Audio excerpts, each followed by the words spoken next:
Искам да намеря и истинската си майка.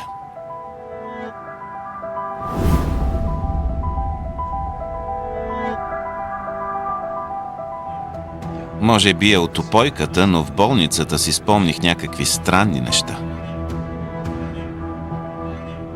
Всичко беше размито, но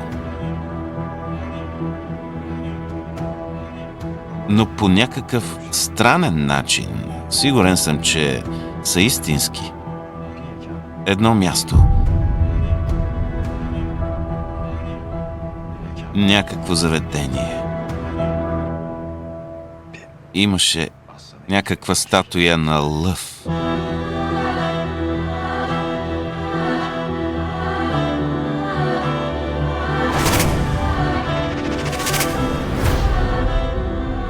И жена с златисто руса коса.